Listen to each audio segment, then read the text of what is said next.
Kembali bersama kami dalam Headline News di JEK TV News. Ikuti JEK TV News untuk mendapatkan berita-berita terupdate lainnya. Pemirsa JEK TV, Jakarta Pusat, Kejaksaan Negeri, Kejari, Jakarta Pusat resmi menetapkan 3 orang tersangka dalam kasus dugaan tindak pidana korupsi pengajuan kredit modal kerja dengan menggunakan dokumen kontrak fiktif. Penetapan ini dilakukan setelah tim penyidik bekerja intensif selama 2 minggu terakhir. Kepala Kejaksaan Negeri Jakarta Pusat, Dr. Antonius Despinola, menjelaskan bahwa pemeriksaan mendalam dan penyusunan berkas telah menghasilkan 2 alat bukti yang cukup untuk menjerat para pelaku. Rekan-rekan media yang kami hormati, malam ini kami akan menyampaikan informasi terkait dengan perkembangan penanganan perkara dugaan tindak pidana korupsi dugaan bank pemerintah oleh debitur, yaitu PT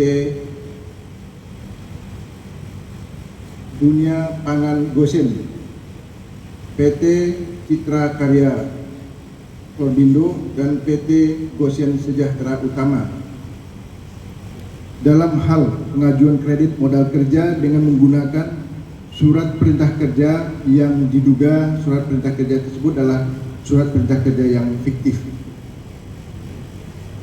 Bahwa selama lebih kurang 2 minggu ini tim penyidik telah melakukan pemeriksaan yang intensif sehingga tim penyidik telah berhasil menyusun berkas perkara dan membuat laporan perkembangan penyidikan, yang dengan laporan perkembangan penyidikan tersebut telah dilakukan ekspos pada hari ini, sehingga dari ekspos tersebut diperoleh 2 alat bukti yang cukup untuk kita menetapkan tersangka.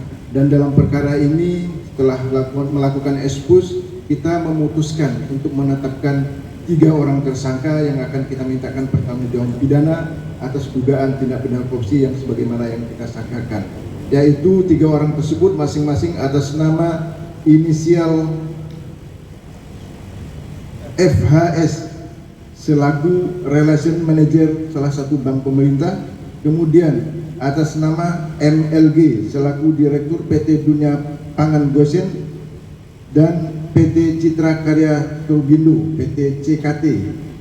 Kemudian ada LPN selaku Direktur Utama dan pemohon kredit PT Gosen Sejahtera Utama selaku debitur.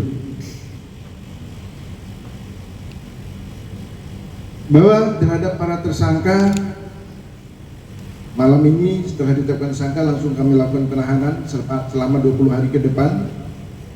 Adapun kasus posisinya adalah bahwa para tersangka telah mengajukan kredit modal kerja dengan mendasarkan kepada beberapa kontrak pekerjaan di 3 kementerian. Namun dalam pengajuan kredit tersebut, kontrak kerja yang dijadikan sebagai dasar pengajuan kredit tersebut adalah kontrak kerja yang diduga kontrak yang fiktif.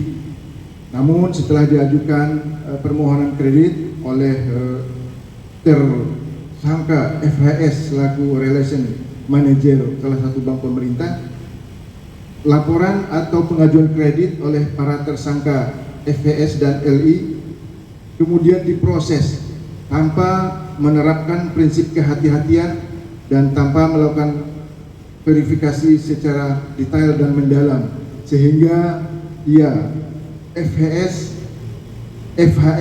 langsung menyetujuinya. Kemudian persetujuan tersebut dilanjutkannya kepada pimpinannya sehingga kredit tersebut disetujui dan dicairkan sejumlah 122 miliar rupiah.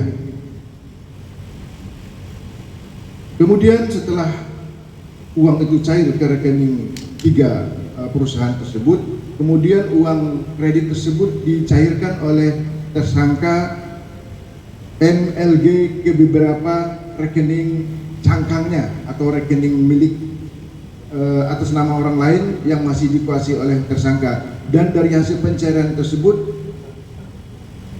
FHS selaku RM salah satu bank pemerintah mendapat bagian sejumlah 800 juta rupiah. Adapun pasal yang kami sangkakan kepada 3 tersangka pada hari ini adalah pasal 2 ayat 1 untuk pasal 18 Undang-Undang Nomor 31 Tahun 99 sebagaimana diubah dengan Undang-Undang Nomor 20 Tahun 2001, subsidiar pasal 3 Undang-Undang Nomor 31 Tahun 99 sebagaimana diubah dengan Undang Nomor 20 Tahun 2021. Bahwa malam ini selain menetapkan 3 orang tersangka, kami juga melakukan penyitaan terhadap 2 unit mobil, yaitu salah satunya mobil Fortuner dan mobil Mercy. Ya. Oh iya, sorry. Satu lagi udah masuk. Iya, saya bang. Udah masuk. Reporter Jack TV melaporkan.